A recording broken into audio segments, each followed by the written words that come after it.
अब हम स्टार्ट करेंगे formation and incorporation of companies. Companies act 2013 के अंदर यूनिट 4 के अंदर हम लोग ऑलरेडी स्टडी कर चुके हैं किस चीज़ के बारे में कि कंपनी का meaning and types of companies किसे कहते हैं। अगर आपने वो दोनों वीडियोस नहीं देखी तो डिस्क्रिप्शन बॉक्स में लिंक है, जाइए देखिए एंड अपने इस यूनिट को अच्छे से कंप्लीट करिए डिटेल के साथ। तो बिना किसी टाइम वेस्टिंग के अब हम बात करते हैं कि फॉर्मेशन, इनकॉर्पोरेशन एंड रजिस्ट्रेशन के बीच में क्या डिफरेंस होता है। फॉर्मेशन का मतलब होता है कि आप अभी गवर्नमेंट एजेंसी के साथ एंटिटी को रजिस्टर्ड नहीं कराया। इनकॉर्पोरेशन का मतलब होता है कि आपने फॉर्मेशन कर लिया एंड अब आप किसी गवर्नमेंट एजेंसी के साथ किसी एंटिटी को रजिस्टर्ड करने जा रहे हो, यानी कि जो कंपनी आपने फॉर्म की है उस कंपनी को अब आप रजिस्ट्रार ऑफ कंपनीज के पास जाके रजिस्टर्ड कराना चाहते हो कि हाँ हम अब बिजनेस स्टार्ट करेंगे। एंड रजिस्ट्रेशन का मतलब होता है कि वही मतलब पूरे प्रोसेस को हम इनकॉर्पोरेशन, फॉर्मेशन, रजिस्ट्रेशन के नाम से जानते हैं। फाइनली अब हम बात करते हैं कि किस सेक्शन के अंदर कंपनीज एक्ट 2013 के किस प्रोविज़न के अंदर हमको इनकॉर्पोरेशन, फॉर्मेशन के बारे में पता चलता है। सेक्शन 3 सबसेक्शन 1 के अंदर हमको पता चलता है कि कोई भी कंपनी जो है बन सकती है किसी भी लॉफुल पर्पस के लिए। अब ये लॉफुल पर्पस क्या होगा? इलीगल काम छोड़ के जो भी लीगल चीज़ें होती हैं, अगर आप किसी भी लीगल पर्पस के लिए कोई भी कंपनी इनकॉर्पोरेट करते हो तो उसका जो फॉर्मेशन होता है वो सेक्शन 3 सबसेक्शन 1 के अंदर गिवन है। अब हम बात करते हैं कि जैसे कि हम अपनी पिछली वीडियो में पढ़ चुके हैं कि जो कंपनी होती है उसको हम पहले देखते हैं कि प्राइवेट कंपनी या फिर पब्लिक कंपनी। तो जो भी पब्लिक कंपनी होगी उसके अंदर जो मिनिमम आपके शेयर होल्डर्स होंगे, मेंबर्स होंगे, वो 7 या 7 से ज़्यादा होने चाहिए। और प्राइवेट कंपनी के अंदर 2 या 2 से ज़्यादा होने चाहिए। एंड ओपीसी के लिए 1% कंपनी के लिए मिनिमम 1 हो सकता है। तो इन तीनों कंपनीज़ को फॉर्म करने के लिए आपको मिनिमम नंबर ऑफ़ मेंबर्स की रिक्वायरमेंट इतनी होती है जो मैंने अभी आपको बताई। तो अगर कोई भी पर्सन इन तीनों कंपनी में इसमें कोई भी कंपनी ओपन करना चाहता है तो उसको मिनिमम नंबर ऑफ़ मेंबर्स की रिक्वायरमेंट को फुलफ़िल करना पड़ेगा। अब मैं बात करता हूँ कि सेक्शन 3 सबसेक्शन 1 के अंदर कुछ कंपनीज स्पेसिफाई की गई हैं कि अगर आप कंपनी फॉर्म करोगे तो वो कंपनी किस क्लासिफिकेशन के अंदर आएगी। तो जैसा कि हम अपनी पिछली वीडियो में ऑलरेडी इन सब के बारे में पढ़ चुके हैं, बट हाँ अगर हम फॉर्मेशन की बात कर रहे हैं तो यहाँ भी हमको ये चीज़ जाननी पड़ेगी कि कंपनी के किस टाइप्स में फॉर्मेशन होता है एंड कंपनी की किस क्लासिफिकेशन के अंदर फॉर्मेशन होता है। टाइप्स हमने देख लिए, private, public, 1% company. And classification में company limited by share, company limited by guarantee and unlimited company. अब ये कंपनीज क्या होती हैं ये हम पिछली वीडियो में पढ़ चुके हैं। अब हम बात करते हैं फॉर्मेशन के स्टेजेस की। कंपनीज का जो फॉर्मेशन होता है उसके स्टेजेस कितने टाइप्स के हैं? तो इसके 3 स्टेजेस होते हैं। पहला होता है प्रमोशन, सेकंड होता है रजिस्ट्रेशन और इनकॉर्पोरेशन एंड थर्ड होता है कमेंसमेंट ऑफ बिजनेस। अब देखो, कंपनी को इनकॉर्पोरेट करने के लिए, फॉर्मेशन करने के लिए, वो जो कंपनी है वो कंपनी जो है वो लीगल फॉर्मेलिटीज़ एंड प्रोसीजर को कंप्लीट करेगी। ठीक है, तो पहली जो स्टेज होती है वो होती है प्रमोशन की। यहाँ पे क्या होता है कि जो कंपनीज के प्रमोटर होते हैं, अब प्रमोटर क्या होते हैं वो अभी मैं आपको बताऊंगा। वो कंपनी को इनकॉर्पोरेट करने का आइडिया रखते हैं, देन वो कंपनी को इनकॉर्पोरेट कराते हैं। सेकंड बात आती है रजिस्ट्रेशन एंड इनकॉर्पोरेशन की। भाई जब कंपनी को बनाने की इंटेंशन आ जाती है कि हाँ हमको इसको प्रमोट करना है, इंटेंशन है हमारी, देन हम स्टेप्स लेते हैं कंपनीज एक्ट के प्रोविजंस के अकॉर्डिंग कि उस कंपनी को, उस एंटिटी को, उस ऑर्गेनाइजेशन को गवर्नमेंट एजेंसीज के साथ रजिस्टर्ड और इनकॉर्पोरेट किया जाए। उसके बाद ही हम कमेंसमेंट ऑफ बिजनेस कर सकते हैं, मतलब कि आगे बिजनेस कर सकते हैं। सबसे पहली स्टेज हम पढ़ेंगे प्रमोशन की। प्रमोशन का मतलब होता है, फर्स्ट ऑफ ऑल आपको पता होना चाहिए कि प्रमोटर्स क्या होते हैं। प्रमोटर्स वो पर्सन होते हैं जो कि इंटेंशन रखते हैं, अपने दिमाग में आइडिया रखते हैं कि हाँ हमको बिजनेस करना है। ठीक है, कंपनी को ओपन करने के बाद तो कंपनी के थ्रू ये लोग बिजनेस करना चाहते हैं, इनकी इंटेंशन होती है, तो ऐसे लोगों को प्रमोटर्स बोलते हैं। और इसकी लीगल डेफिनेशन क्या होती है वो हम थोड़ी देर में आगे पढ़ेंगे। अभी हम बात करते हैं कि ऐसे लोग जिनके दिल में ये आइडिया आता है, माइंड में आइडिया आता है कि हमको कंपनी के थ्रू बिजनेस करना है, तो वो क्या करते हैं। अब ये लोग कैसे होते हैं, फॉर एग्जांपल 3% है, ये प्राइवेट कंपनी ओपन करना चाहते हैं। तो ये जो प्राइवेट कंपनी ओपन करना चाहते हैं तो इनके दिमाग में आइडिया तो आया ना कहीं कि हाँ भाई हमको बिज़नेस करना है, प्राइवेट कंपनी के थ्रू करना है। तो ये तीनों इस कंपनी के प्रमोटर्स हैं। तो ऐसे लोग जो होते हैं ये कंपनी को इनकॉर्पोरेट करने से पहले कुछ प्रिलिमिनरी कॉन्ट्रैक्ट्स को कर लेते हैं। अब आप कहोगे जी ये प्रिलिमिनरी कॉन्ट्रैक्ट्स क्या होते हैं?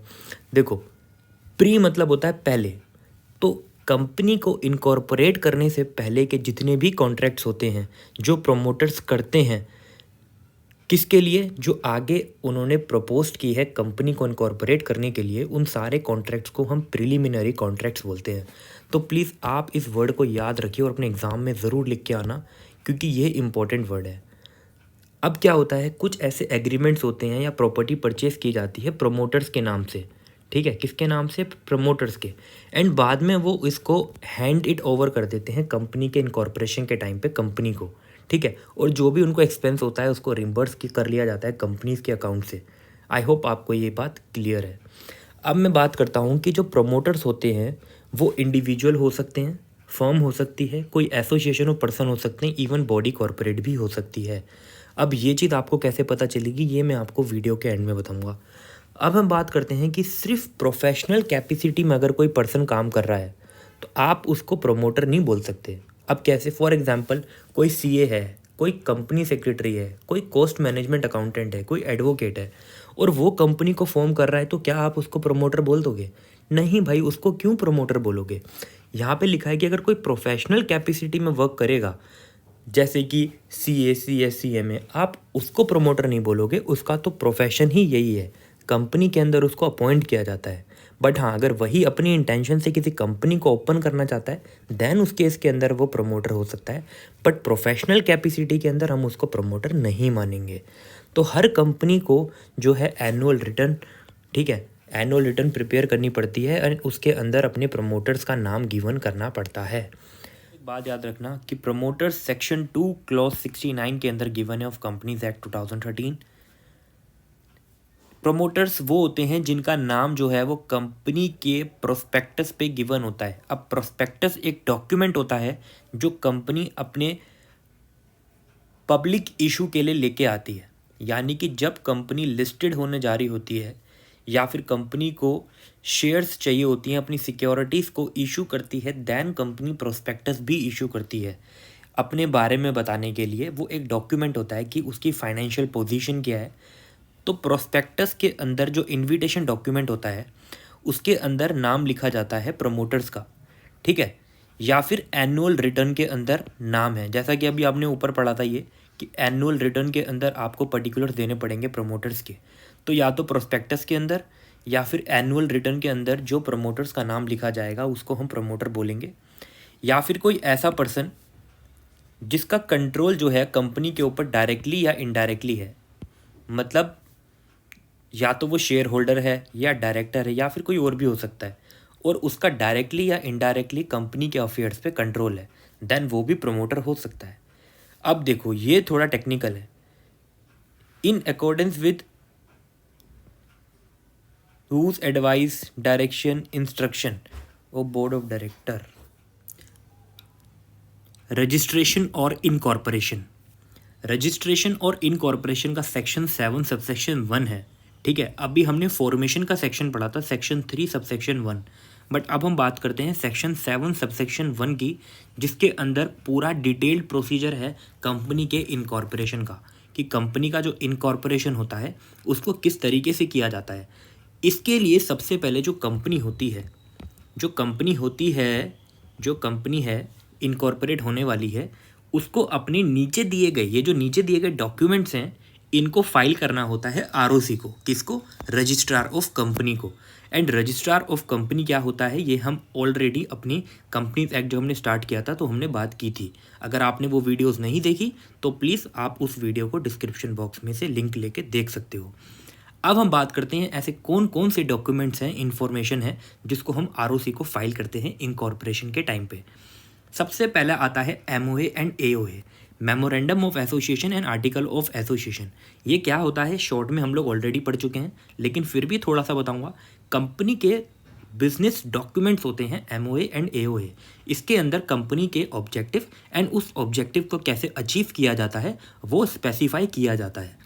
तो ये जो दोनों डॉक्यूमेंट्स होंगे इनको सारे subscriber to MOA memorandum of association के जो सब्सक्राइबर होंगे वो सबके सब जितने भी होंगे वो सब इसको साइन करेंगे, ठीक है।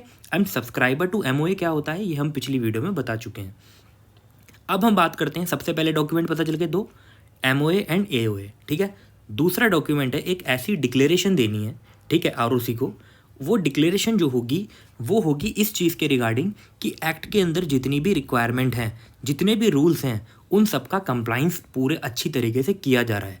एंड ये जो डिक्लेरेशन होगी ये आपको देनी पड़ेगी प्रैक्टिसिंग चार्टेड अकाउंटेंट से, या फिर प्रैक्टिसिंग कंपनी सेक्रेटरी से, या फिर प्रैक्टिसिंग कॉस्ट मैनेजमेंट अकाउंटेंट से। अब प्रैक्टिसिंग क्यों बोला?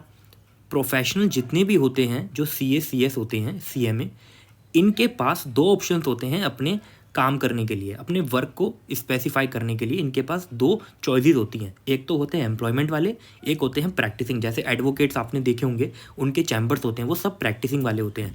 और जो कोर्ट रूम के अंदर काम करते हैं वो सब एक तरीके से प्रैक्टिसिंग नहीं, वो एम्प्लॉयमेंट वाले होते हैं जो गवर्नमेंट के एडवोकेट होते हैं। उसी तरीके से CS होते हैं। अगर ये किसी कंपनी में काम करते हैं तो वो इन एम्प्लॉयमेंट माने जाते हैं। एंड अगर ये प्रैक्टिसिंग करते हैं, चैम्बर के अंदर बैठते हैं, तो इनको प्रैक्टिसिंग बोलते हैं। तो प्रैक्टिसिंग CA, प्रैक्टिसिंग CS या फिर प्रैक्टिसिंग CMA से आपको डिक्लेरेशन लेनी है। एंड मैंने क्या बोला? एंड इन तीनों में से किसी एक से लेनी है, ठीक है। एंड बट इससे भी लेनी है। अब फॉर एग्जांपल आपने PCS, प्रैक्टिसिंग कंपनी सेक्रेटरी से डिक्लेरेशन ली, इसके साथ साथ आपको एक डायरेक्टर, या तो डायरेक्टर हो या फिर मैनेजर हो या फिर CS इन एम्प्लॉयमेंट, ये लिखा secretary of company. And company का जो सेक्रेटरी होता है वो कंपनी सेक्रेटरी होता है, CS होता है। यानी कि यहाँ पे अगर आप देखोगे तो PCS and CS in employment, अब ये दोनों अलग अलग हैं जबकि दोनों CS हैं। ये प्रैक्टिसिंग वाला है, ये एम्प्लॉयमेंट वाला है। अब हम बात करते हैं किस चीज़ की, कि अब एक और डिक्लेरेशन देनी है आरओसी को। अभी हमने दो डॉक्यूमेंट्स पढ़े, MOA AOA एंड एक डिक्लेरेशन जो कि प्रोफेशनल से लेनी है। तीसरी डिक्लेरेशन लेनी है हमको जितने भी मेमोरेंडम ऑफ एसोसिएशन के सब्सक्राइबर्स होंगे उनसे, प्लस फर्स्ट डायरेक्टर से। अब फर्स्ट डायरेक्टर क्या होता है? फर्स्ट डायरेक्टर वो डायरेक्टर्स होते हैं जो कंपनी के बनते टाइम पे डायरेक्टर्स बनते हैं, उसको हम फर्स्ट डायरेक्टर बोलते हैं, शॉर्ट में बताया है। आगे इसके ऊपर अच्छे से डिटेल में बात होगी। तो उनसे भी एक डिक्लेरेशन लेनी है। अब इन लोगों से क्या डिक्लेरेशन लेनी है? भाई इनसे ये डिक्लेरेशन लेनी है कि आप सब्सक्राइबर टू मेमोरेंडम तो बन गए, ठीक है, आप फर्स्ट डायरेक्टर तो बन गए, तो भाई हमको ये भी बता दो कहीं आप पहले किसी ऑफेंस में वो तो नहीं थे कन्विक्टेड, या आप पहले कोई ऐसी कंपनी बनाना चाहते थे, उसका प्रमोशन करना चाहते थे, उसके प्रमोटर बन रहे थे और पता चला वहाँ पे आपने फ्रॉड कर लिया। आप पहले किसी कंपनी को ऑलरेडी फॉर्म कराना चाहते थे लेकिन वहाँ फ्रॉड किया। आपने कंपनी के डायरेक्टर थे, वहाँ के मैनेजमेंट में आपने फ्रॉड किया। दूसरी चीज़ इसी डिक्लेरेशन में क्या बतानी है कि आप किसी ऐसे फ्रॉड में गिल्टी ना साबित हुए हों जिसके अंदर आपने ब्रीच ऑफ ड्यूटी किया हो, ठीक है, कंपनी के रिगार्डिंग पिछले 5 सालों में कभी भी।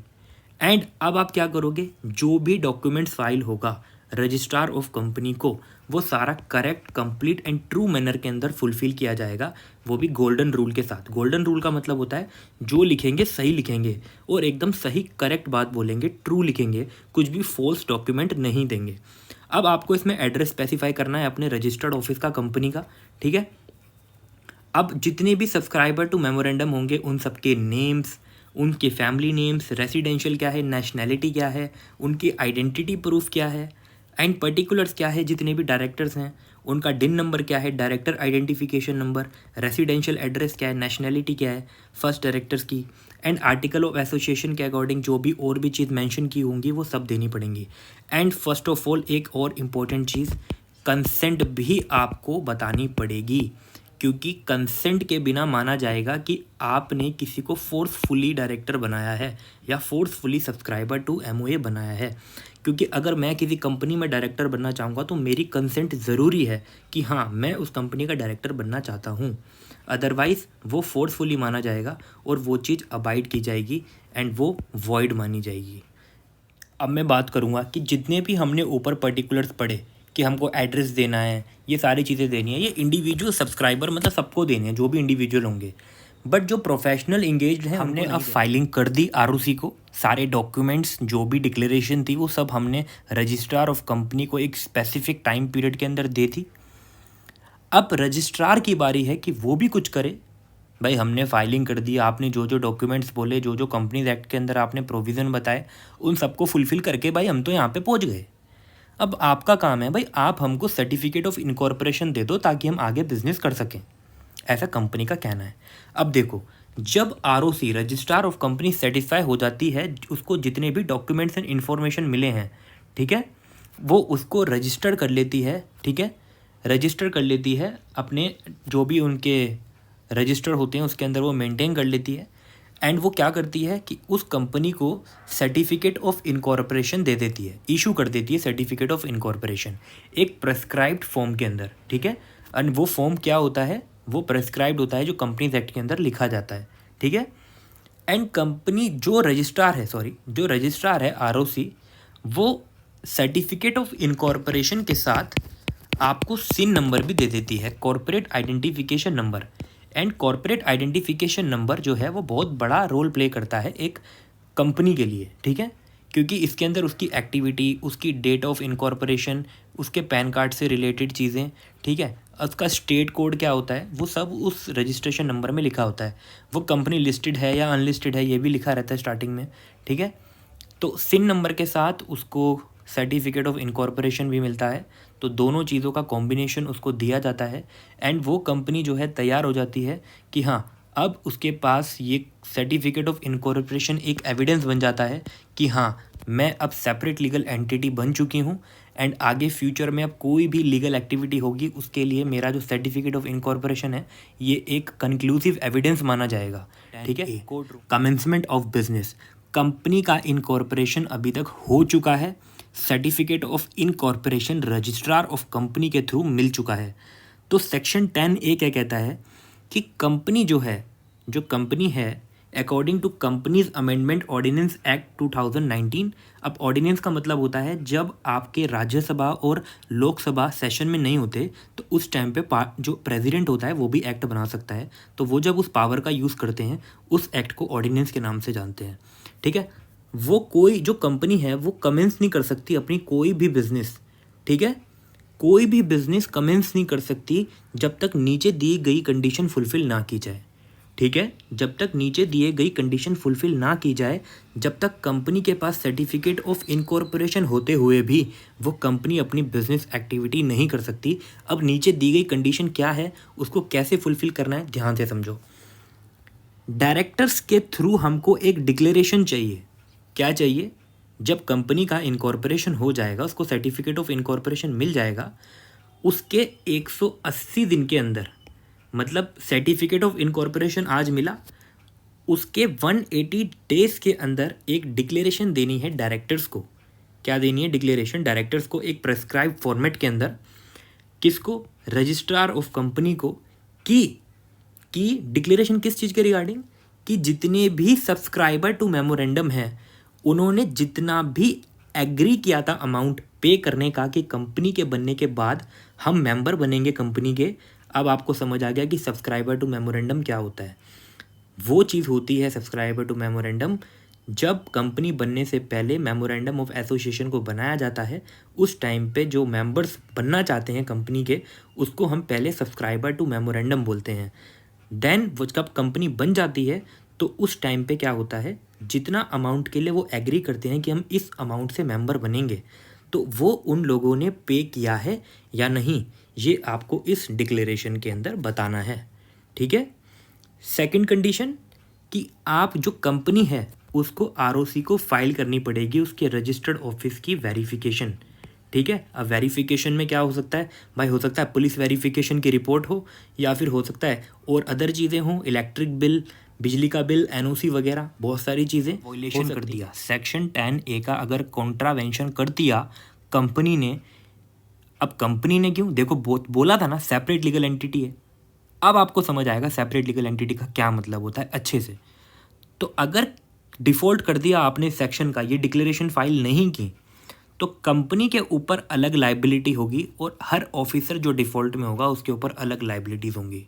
अब आप कहोगे कैसे? भाई कंपनी का अपना अलग बैंक अकाउंट है, कंपनी का अपना अलग सेपरेट एंटिटी है, तो कंपनी को अलग देखेंगे, उसके ऑफिसर्स को अलग देखेंगे, तो कंपनी भी डिफ़ॉल्ट में मानी जाएगी, कंपनी के ऊपर अलग अलग पेनल्टी लगेगी। तो अगर सेक्शन 10A का वॉयलेशन किया तो कंपनी जो है लाइबल होगी 50,000 रुपीज़ की पेनल्टी देने के लिए। कितनी? 50,000 एंड प्लस लगाया मैंने, जो ऑफिसर डिफ़ॉल्ट में होगा, जो देखा जाएगा कि उसने इंटेंशनली मेलाफाइड रूप के अंदर डिफ़ॉल्ट किया है इस सेक्शन का, तो वो भी लाइबल होगा पेनल्टी के लिए 1,000 रुपीज़ पर डे, हर दिन का 1,000 रुपये जब तक वो डिफ़ॉल्ट कंटिन्यू रहता है। लेकिन हर दिन का अगर 1,000 रुपये है, लेकिन अगर वो 1,00,000 रुपीज़ हो गया तो फिर वो उससे ज़्यादा नहीं हो सकता, मतलब एक दिन का 1,000 रुपये, बट 1,00,000 से ऊपर नहीं हो सकता। इतनी की पेनल्टी कंपनी पे, एंड कंपनी पे 50,000 रुपीज़, एंड जो ऑफिसर इन डिफ़ॉल्ट होगा उसके ऊपर 1,000 रुपीज़ पर डे, बट ये अमाउंट 1,00,000 से ऊपर नहीं जाएगा। पता चला एक दिन के हिसाब से चलते वो पता चला अमाउंट 2,00,000 रुपये हो गया, तो हम नहीं मानेंगे, हम 1,00,000 तक ही फ़ाइन लगाएंगे। मतलब कोर्ट, हम नहीं, कोर्ट। रजिस्ट्रार ऑफ कंपनीज़ के पास एक पावर है कि वो जो कंपनी का नेम है उसका स्ट्राइकिंग ऑफ कर सकती है। अब स्ट्राइकिंग ऑफ का मतलब क्या है भाई? जो नेम ऑफ कंपनी है ना, अपने रजिस्टर्ड ऑफ कंपनीज पे से उसका नाम हटा सकती है, क्योंकि रजिस्ट्रार के पास ही सारी कंपनी की इन्फॉर्मेशन होती है कि कौन सी कंपनी कब रजिस्टर हुई। ठीक है, तो अगर if declaration is not filed with in 180 days, ठीक है, मतलब इनकॉर्पोरेशन से 180 डेज़ के अंदर अगर आपने डिक्लेरेशन फाइल नहीं की, तो एंड रजिस्ट्रार के पास ये रीज़नेबल कॉस्ट टू बिलीव है, मतलब रजिस्ट्रार ऑफ कंपनी को देख के ऐसा लगता है कि कंपनी जो है वो अपनी बिजनेस एंड ऑपरेशन को नहीं कर रही, देन उस केस के अंदर उसका स्ट्राइकिंग ऑफ हो सकता है भाई। और स्ट्राइकिंग ऑफ का मतलब है सारी की गई मेहनत पे पानी फिर जाना। यानी कि अगर किसी कंपनी का नाम रजिस्टर ऑफ कंपनीज पे से रजिस्ट्रार के थ्रू हटाया जाता है, तो इसका मतलब वो तो बर्बाद हो गई ना, क्या बचा ही क्या भाई।